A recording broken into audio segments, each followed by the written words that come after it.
आज की जो कहानी स्टार्ट होती है, ये कहानी स्टार्ट होती है रोमेनिया से। तो जो रोमेनिया है, वहाँ से रोमेनिया का जो शहर का इलाका है, वहाँ से थोड़ा-सा दूर एक पहाड़ी इलाका है। तो उस पहाड़ पर एक चर्च होता है। वो चर्च मतलब जो बना होता है, पहाड़ी के ऊपर बना होता है और उसके आस-पास ना घने जंगल होते हैं, सिर्फ़ जंगल। और वो जंगल इतने घने होते हैं कि अगर आप दिन में जाओगे उस मतलब एरिये में, तो ऐसा लगता है कि शाम हो रही है। तो ये एक चर्च की कहानी है। उसके बाद आप में से बहुत सारे लोगों को मतलब स्टोरी समझ आ गई होगी किसकी मैं ये आज आप सभी को स्टोरी बताने जा रहा हूँ। लेकिन अगर आपको नहीं समझ आई है तो आज हम बात करने वाले हैं द नन की, जो कि बहुत ही फ़ेमस स्टोरी है, हॉलीवुड में इस पे मूवी भी बनी है। तो आज हम आपको पूरी स्टोरी बताएँगे कि मतलब द नन में आखिर है क्या शुरू से लेके एंड तक। तो आइए वीडियो को स्टार्ट करते हैं। तो कहानी की शुरुआत होती है, तो कहानी की शुरुआत में एक इरीना नाम की नन होती है, जो कि वो जो चर्च है उसके अंदर रहा करती थी। तो होता क्या है, एक रात की बात है, जो इरीना होती है वो अपने रूम में जाती है सोने के लिए। तो अपने रूम में जब वो सोने के लिए बेड पे लेटती है, तो मतलब उसकी आँख लगी ही थी कि वो एक बहुत ही भयानक सपना देखती है। तो सपने में क्या देखती है कि उसके रूम में कोने की तरफ ऐसा लग रहा है कि ज़मीन से कोई मतलब काला साया ज़मीन से निकल रहा है ऊपर की तरफ, और उसके बाद वो आसमान की तरफ जा रहा है। उसके बाद वो ये देखकर बहुत ज़्यादा डर जाती है। उसके बाद लेकिन वो सपना देख रही होती है, उसकी आँख खुलती नहीं है। फिर उसके थोड़ी देर बाद उसे ऐसा फ़ील होता है कि वो जो काला साया है, वो एक तरीके का मतलब शेप ले लेता है, और जो उसका दरवाज़ा होता है रूम का, उसके पीछे जाकर खड़ा उसे देख रहा होता है। तो ये सारी चीज़ें मतलब होती हैं, वो काफ़ी डर जाती है, फिर अचानक से उसकी आँख खुल जाती है। फिर उसके बाद होता क्या है, अगली सुबह मतलब वो सपना ही देख रही होती है, बट वो देखती है कि मतलब सपने में उसने मतलब फांसी लगाकर सुसाइड कर ली है। तो वो ये चीज़ देखती है सपने में, बहुत ही ज़्यादा घबरा जाती है, तो फिर वो अचानक उठती है, जब उसकी आँख खुलती है, तो होता क्या है मतलब उसके दिमाग में ऐसे थॉट्स चल रहे थे कि अपने आप को ख़त्म करने के। तो होता क्या है, वो अचानक से मतलब चर्च का गेट अपने रूम का खोलती है, उसके बाद चर्च से बाहर भागती है। तो मैंने आप सभी लोगों को पहले ही बताया कि ये जो इलाका है वह बहुत ही ज़्यादा मतलब जंगलों से भरा हुआ इलाका है। तो वो अचानक से बाहर जाती है और एक बहुत ही बड़ी खाई होती है, उसके अंदर कूद जाती है और कूदकर अपनी जान दे देती है। तो उसके बाद चर्च में जब इस मतलब इस चीज़ के बारे में लोगों को पता चलता है, तो उसके बाद थोड़े टाइम के बाद होता क्या है, चर्च में अजीबो-गरीब घटनाएँ होने लगती हैं। तो जब चर्च में अजीबो-गरीब घटनाएँ स्टार्ट हो जाती हैं, तो सब काफ़ी परेशान हो जाते हैं। तो फिर होता क्या है कि वो लोग मतलब 2 लोगों को हायर करते हैं, 2 लोगों को बुलाते हैं कि आखिर इस चर्च में दिक्कत क्या है चेक करने के लिए। तो अब होता क्या है कि जो चर्च होता है वो एक मतलब यंग जो वो होती है, नन होती है, उसे भेजता है, उसका नाम इरीन होता है, और उसके साथ ही साथ एक मतलब मेल जो होता है उसको भेजा जाता है जिसका नाम बर्नार्ड होता है। तो इन दोनों को चर्च में बुलाया इसलिए जाता है कि जो इरीन होती है मतलब उसको कह सकते हैं कि सुपरनैचुरल जो चीज़ें होती हैं वो फ़ील हो जाती हैं। वो अपने प्रेयर्स के थ्रू या फिर कुछ उसके पास ऐसी शक्तियाँ थी जिससे वो चीज़ें फ़ील कर सकती थी। तो इन दोनों को चर्च में बुलाया जाता है इसलिए कि जो इरीना ने की मतलब जान गई थी, उसके बाद जो चर्च में हो रहा है वो सारी चीज़ें प्लस उसकी जान क्यों गई, इन चीज़ों की जाँच-पड़ताल करने के लिए इन दोनों को बुलाया जाता है। क्योंकि चर्च में काफ़ी मतलब माहौल ख़राब होता जा रहा था, काफ़ी सारी परेशानियाँ होने लगी थी, रात में दरवाजे अपने आप खुलते बंद हो जाते थे, उसके बाद तरह-तरह की आवाज़ें आती थी। तो इन दोनों को चर्च में बुलाया जाता है कि आखिर पता करें चल क्या रहा है। तो जब इरीन और बर्नार्ड होते हैं, जब वो चर्च के अंदर मतलब जाँच-पड़ताल के लिए जाते हैं, तो सबसे पहले उनके साथ क्या होता है, रात के टाइम पे वो लोग जाते हैं, तो जो चर्च के दरवाजे होते हैं, वो कभी खुल रहे हैं, कभी बंद हो रहे हैं, मतलब अपने आप। कोई भी वहाँ उनको आदमी या फिर कोई भी ऐसी मतलब चीज़ दिख नहीं रही, लेकिन दरवाजे अपने आप खुल बंद रहे हैं। उसके बाद होता क्या है, बहुत ही मतलब अजीब तरीके की आवाज़ें उन्हें आती हैं कि मतलब कोई दूर से बोल रहा है या फिर कोई मतलब बहुत ही अजीब-सी आवाज़। ये सारी चीज़ें होने के बाद भी वो लोग मतलब थोड़ा बहुत अपने आप पे कंट्रोल रखते हैं, उसके बाद वो लोग आगे बढ़ते हैं। तो उन लोगों को चर्च के मतलब जो नीचे तहखाना होता है, तो उनको उस तहखाने के बारे में पता चलता है, तो उन्हें ये पता चलता है कि पुराने टाइम में यहाँ पर लोगों को जलाया जाता था।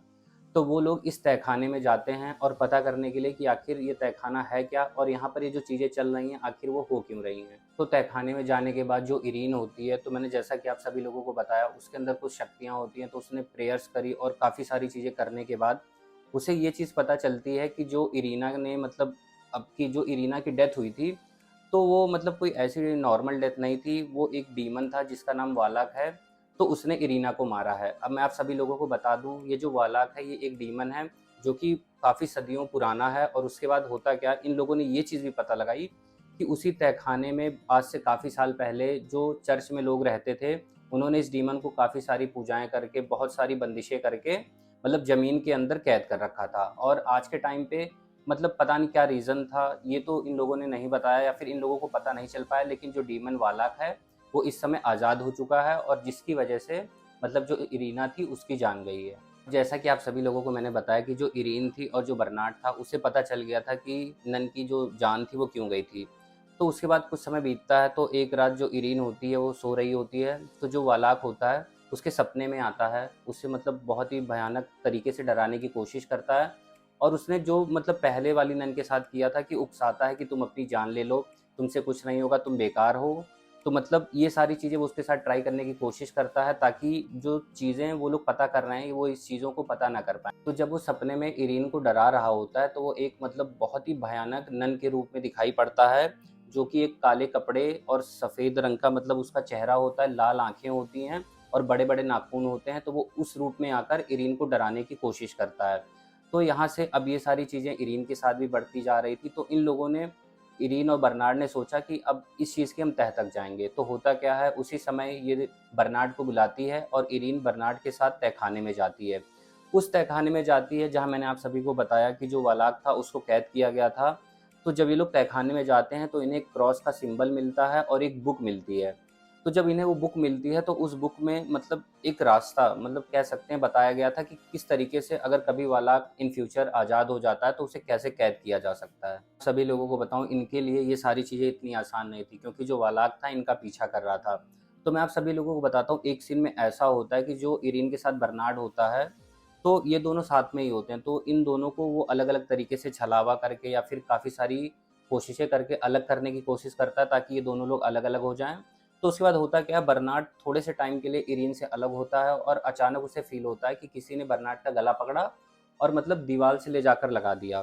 तो वो ना चीख पा रहा था, ना उसकी आवाज़ें निकल रही थी, तो इरीन उसे ढूँढने लगी कि आखिर बर्नार्ड गया कहाँ? तो जब वो अचानक जाती है, देखती है कि मतलब इस हालत में, तो मैंने आपको बताया कि उसके पास थोड़ी बहुत सुपरनैचुरल पावर्स होती हैं, थोड़ा बहुत मतलब प्रेयर्स की वजह से वो क्या करती है कि बर्नार्ड को उस समय वालाक से बचा लेती। तो जैसा कि मैंने आप सभी लोगों को बताया कि इनको जो इरीन थी और बर्नार्ड थी, इन्हें बुक मिल चुकी थी, उसमें लिखा हुआ था कि वालाक को कैसे रोका जाए। तो मैं आप सभी लोगों को बताता हूँ, इरीन ने बुक पढ़ी, मतलब काफ़ी सारे तरीके देखे, तो उसमें एक तरीका था, इन लोगों को एक छायाओं का क्रॉस ढूँढना था, जिससे ये लोग फिर से वालाक को कैद कर सकते थे। तो जब ये बात पता चलती है तो इरीन कहीं न कहीं से मतलब काफ़ी मेहनत और काफ़ी सारी चीज़ों के बाद पता करती है और ये क्रॉस ढूँढ निकालती है। उसके बाद होता क्या है, जो बर्नार्ड और इरीन होते हैं वो दोबारा से तहखाने में जाते हैं। तहखाने में जाने के बाद जो इरीन होती है वो वालाक जो होता है उसे बुलाती है। तो जैसा कि आप कह सकते हैं कि मतलब उसे उकसाती है कि जो भगवान है उनसे बड़ी सुपर पावर कोई नहीं है, तुम उनके सामने नहीं टिक सकते हो। उसके बाद होता क्या है, वालाक अचानक ही गुस्से में बहुत ही तेज़ी से बहुत ज़्यादा गुस्सा हो जाता है सारी चीज़ें सुनने के बाद। फिर वो अचानक से दिखने लगता है, इन लोगों के सामने आ जाता है। उसके बाद होता क्या है, जो इरीन होती है, वो जो क्रॉस होता है इनके पास, उसकी मतलब पावर्स को यूज़ करती है और उसके बाद वालाक को कैद कर देती है। वालाक ज़मीन पर मतलब चिल्लाते हुए गिरता है, उसके मतलब बॉडी से खून निकल रहा होता है और उसके बाद ये लोग जो होता है उसे कैद कर लेते हैं। तो जो सिस्टर इरीन होती है और उसके साथ जो बर्नार्ड होता है, जब उन दोनों ने वालाक को कैद कर दिया, उसके बाद ये लोग सोचते हैं कि अब सारी चीज़ें नॉर्मल हो चुकी हैं। वो दोनों चर्च से बाहर निकलते हैं, अपनी गाड़ी में बैठते हैं और गाड़ी में बैठने के बाद वो लोग मतलब अपने घर की तरफ जा रहे होते हैं। फिर जो बर्नार्ड होता है वो गाड़ी चला रहा होता है, उसके आगे वाली सीट पे इरीन बैठी होती है। तो अचानक से पता नहीं क्या होता है, जो इरीन होती है उसकी दोनों आँखें ब्लैक हो जाती हैं थोड़ी देर के लिए, ब्लैक होती हैं। उसके बाद बर्नार्ड जब देखता है कि मतलब वो बिना किसी मतलब एक्सप्रेशन के बैठी हुई है, तो उसे जब वो अपने हाथों से हिलाता है, तो फिर से उसकी आँखें नॉर्मल हो जाती हैं और अपने होश में आ जाती है। तो अब यहाँ पर ये कहा जाता है कि अभी भी जो वालाक है वो पूरी तरीके से कैद नहीं हुआ है, या तो इरीन के अंदर या तो कहीं पर भी अभी उसका छोटा-सा अंश जो कह सकते हैं वो आज़ाद घूम रहा है और वो फिर से वापस आएगा बदला लेने के लिए इन लोगों से। द नन कहानी है, मैंने आप सभी लोगों को बताई। ये कहानी, ये स्टोरी ऐसी है कि जो अच्छाई और बुराई के बीच में युद्ध को बताती है, क्योंकि एक नन आप सोच सकते हैं कि एक मतलब नॉर्मल सी नन जिसके अंदर थोड़ी बहुत सी शक्तियाँ हैं, वो भगवान को मानती है और उसका मतलब जो उसके विश्वास है उसमें इतनी ज़्यादा ताकत है कि वो एक डीमन से भी लड़ जाती है। तो ये स्टोरी इसलिए बताना आप लोगों को बहुत ज़रूरी थी क्योंकि बहुत सारे लोगों ने सुनी थी, लेकिन मैंने सोचा कि आप सभी लोगों को ये स्टोरी जाननी चाहिए। उसके बाद ये एक स्टोरी का एक पहलू हो गया। इसके अलावा इसका एक पहलू ये भी है कि आप सोच सकते हैं कभी-कभी बुरी शक्तियाँ भी इतनी शक्तिशाली होती हैं कि उन्हें हराने के बाद भी कहीं न कहीं थोड़ी बहुत जो उनकी प्रेज़ेंस है वो रह जाती है। तो आज की दनन की स्टोरी यही थी। अगर आपको स्टोरी अच्छी लगी हो तो आप अपने फ्रेंड्स और फैमिली के साथ ज़रूर शेयर करें और वीडियो को लाइक कर सकते हैं। लाइक करने के बाद आप सभी लोग हमारे चैनल को सब्सक्राइब ज़रूर करिए ताकि ऐसी वीडियोज़ आप तक पहुँचती रहेंगी। बाकी तब तक के लिए सभी लोगों को बाय। मैं मिलता हूँ आप सभी से नेक्स्ट वीडियो में।